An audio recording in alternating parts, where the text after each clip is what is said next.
The show's name is ERONGO TALK, and my name is Adolf Kaure. And we are in the oldest desert in the world, namely the Namib Desert, here in the Dorob National Park near Swakopmund. So in today's episode, I'll be bringing you the news, the weather, as well as the tides. And we also have a very interesting interview with the Swakopmund Junior Mayor, Kaedi Schrader. So don't move an inch. We'll be back right after this.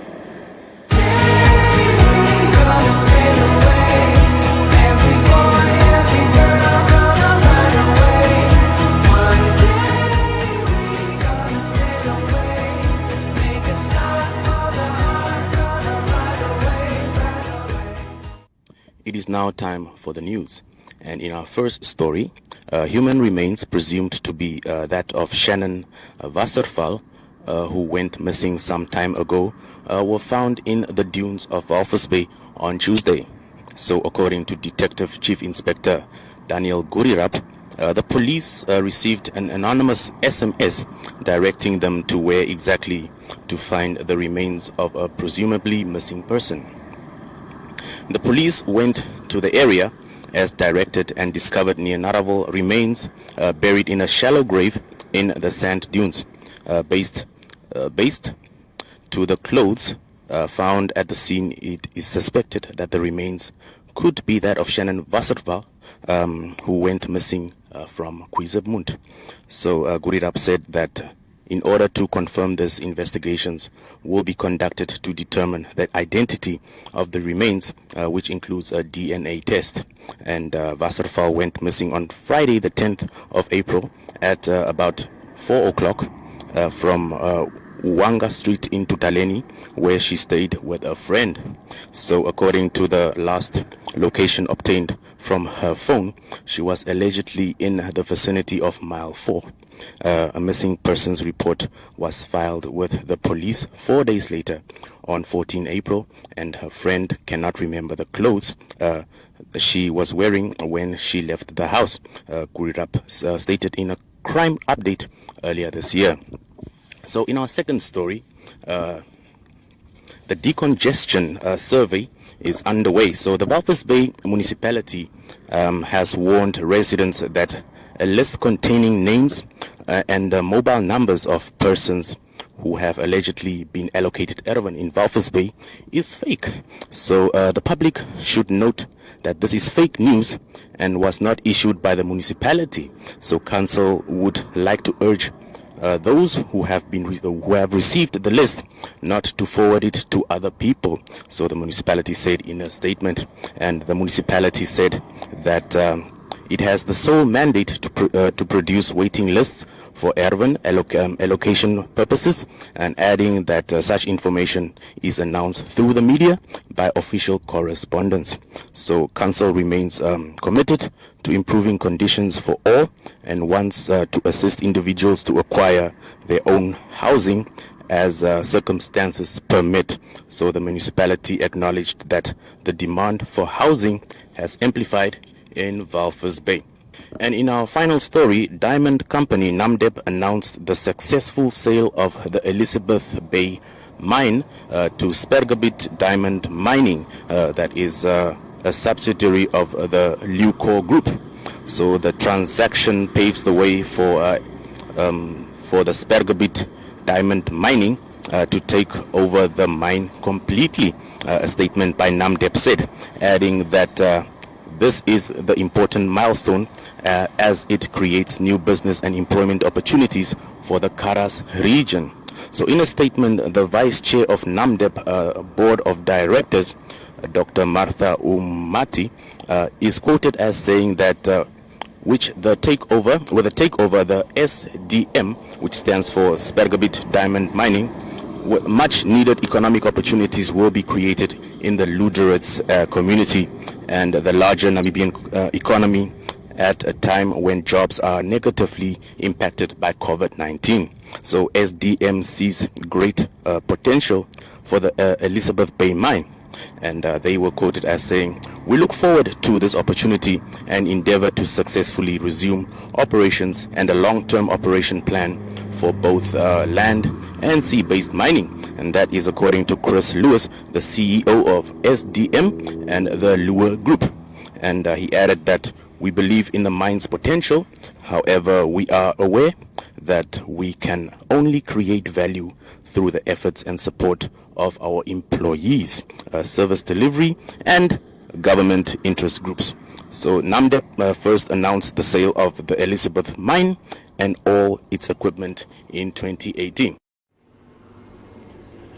Hi, my name is Sean Taylor from Anchors Away, and keep watching ERONGO Talk. So joining me today is the newly elected Junior Mayor of Swakopmund Kaedi Schrader. How are you today, Kaedi? I'm good, thank you. It's so lovely having you here right on ERONGO Talk. So let's just get into the crux of the matter. You were recently elected as Junior Mayor. Tell me, how does it feel being elected Junior Mayor in the COVID-19 pandemic? Well, I think it's unquestionably, I was nervous and I was afraid. But in the same sense, I was very excited for the new challenges ahead. And I think this is a time that the council and I can work harder and more innovative than ever before. Exactly. So tell us about your plans as Junior Mayor. Do you have specific projects you would like to take on? Yes, so we have our annual projects as like the Santa Shoebox project that we're busy with. And then we have our smaller projects, but we have a big aim.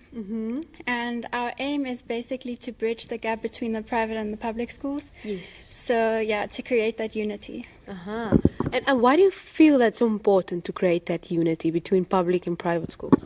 So I think it's important, especially in this time, that it's not man against man, but rather man against the pandemic. And it's especially important to me because I feel it's my job as the junior mayor to equip the youth with the tools that they need to lead a bright future. So Yeah, no, definitely. So tell me, Kaedi, as junior mayor, you just said now this is your second year being part of the council. As junior mayor, do you feel that the youth often gets overlooked when important decisions are being made? To be quite honest, I'm on the fence with this question, but to answer it, I think yes. With all respect, I'm saying this, I think it's kind of ironic that we have people that make decisions for our future, and I feel it's important to involve us more. So yes, I think we are overlooked. Now, Kaedi, we just spoken about you being elected, but please tell us about yourself. Where are you schooling? What grade are you? What do you want to become when you're done with school? Okay. So my name is Kaedi, as everyone knows. I'm in PSS, Private School Swakopmund. I'm grade 11 currently. And I have no idea what I want to become one day. So I'm still struggling with that one. Yes. But yeah, we'll figure it out. Now tell me, did you always wanted to be the Swakopmund Junior Mayor? Did you ever think that this might happen to you? No, if you asked me a year ago, I would have been like, no, not a chance. But it was never a goal of mine. Yes. But I'm happy to be here, and yes, I'm excited. Now tell me, Kaedi, what do you think makes you so unique? Why your peers decided to choose you as the Junior Mayor? I think compared to other leaders, I'm a very quiet leader. I lead by action and not by voice. I'm very quiet and patient and, yeah, not very outspoken. So. No, but we do need leaders that act more and talk less.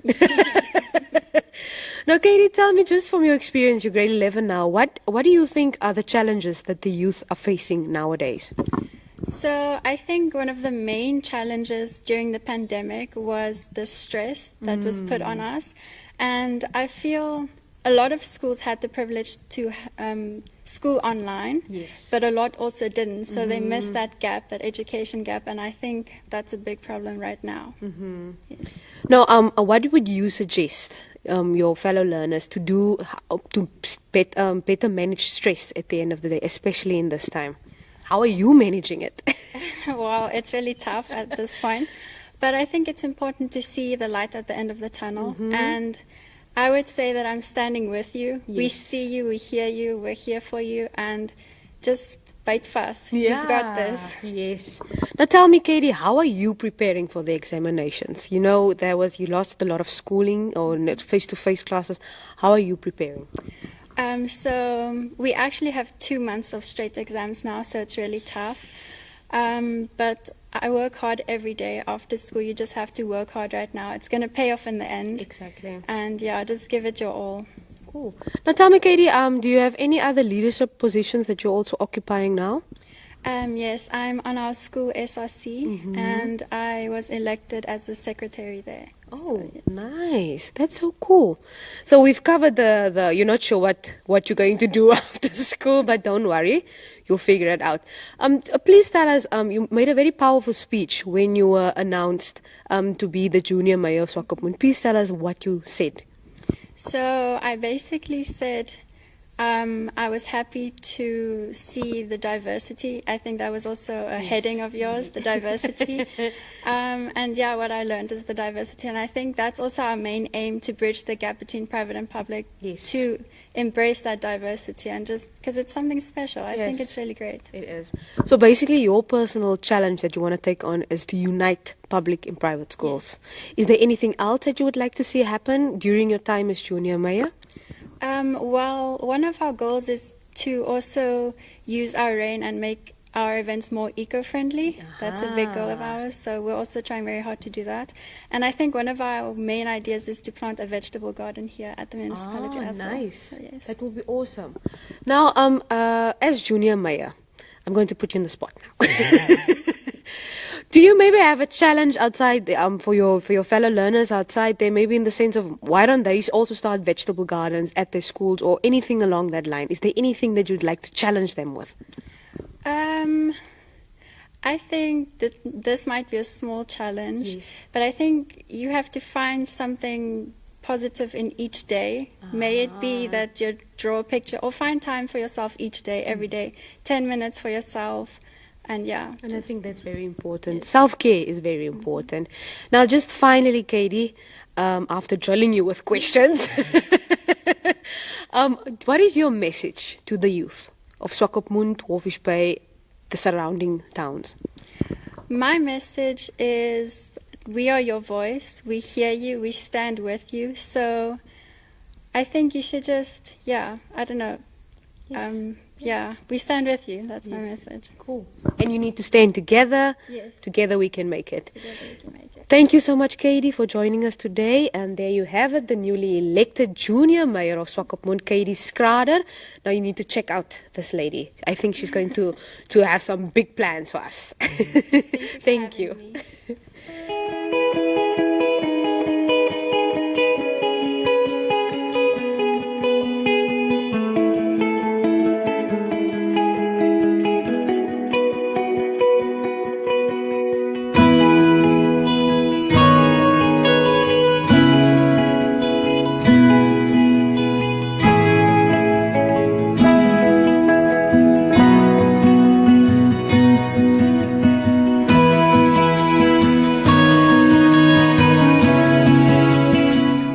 And now for the weather and tides in all the towns in the mighty ERONGO region. We find ourselves here at the Firkan Klip. So starting off with the tides, we had our first high tide this morning at about 20 minutes to 7, and we will have our first low tide that is later at about 20 minutes past 12 this afternoon. Our second high tide will be about at 10 minutes to 7 in the evening, with our last low tide arriving at about 1 o'clock in the morning tomorrow. So the best fishing times are between 5:15 and about 6:15 in the afternoon. So the sun rose this morning in Walvis Bay at about 6:30 in the morning and will set at about 7 o'clock in the evening. That is in Walvis Bay, Swakopmund, as well as Henties Bay. So the temperatures are as follows. Maximum temperature for Walvis Bay is 17 degrees Celsius for today with a westerly wind direction. The minimum expected for tomorrow will be 10 degrees with a maximum of 18 degrees Celsius. For Swakopmund, we expect a maximum temperature of 16 degrees Celsius today with a westerly wind direction as well. And tomorrow, a forecast of 12 degrees centigrades or Celsius is forecasted for Swakopmund with a maximum of 16 degrees. Henties Bay expects a wind direction of southwest, and maximum temperature for today is 16 degrees, and for tomorrow they expect a minimum of 12 degrees Celsius and a maximum of 16 degrees. Arandas, the sun rose at about 25 minutes to 7 this morning and will set also roundabout at 7 o'clock in the evening. Maximum temperature for today in Arandas is 20 degrees Celsius for today, and with a wind direction of westerly wind flow. Tomorrow, minimum of 9 degrees is expected with a maximum of 22 degrees Celsius. Usakos expect a southwesterly wind flow with a maximum temperature of 31 degrees Celsius. Minimum expected is 7 degrees and a maximum of 29 degrees Celsius expected in Usakos for tomorrow. Karibib, northwesterly wind flow for them for today with a maximum temperature of 33 degrees Celsius. Tomorrow they expect a minimum of 7 degrees with a maximum of 30 degrees Celsius. Last but not the least, Omaruru they are expecting to have a southerly wind flow today with a maximum temperature of 34 degrees Celsius forecasted there for today, and tomorrow they expect a minimum of 7 degrees Celsius with a maximum of 32 degrees Celsius. So that was the weather and the tides. Do keep watching ERONGO Talk.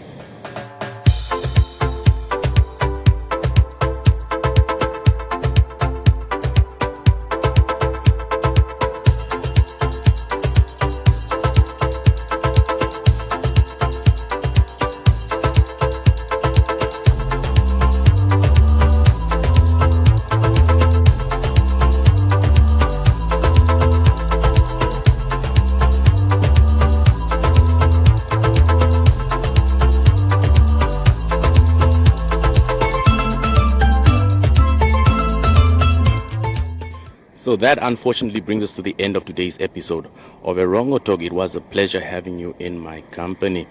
But before I love and leave you, I want to remind you that we are available on 3 social media platforms, that is Instagram, Twitter, as well as on Facebook. And on Facebook, we have over 65,000 followers. And yes, we also have the holiday supplement, which is taking place later in the year. So if you want to be part of that, do make sure that you contact our WhatsApp number, which is 0811 70040. So I repeat, 0811 70040. You can also send us your videos as well as your news tips on the specific number. And of course, if you also want to take part in the Namibia Tourism Expo, that is the number that you have to dial. So I want to remind everyone out there as well that even though the state of emergency regulations have been lifted, please do continue to use common sense and wear your masks, sanitize regularly, and keep a social distance. So until tomorrow, it has been a pleasure. Cheerio.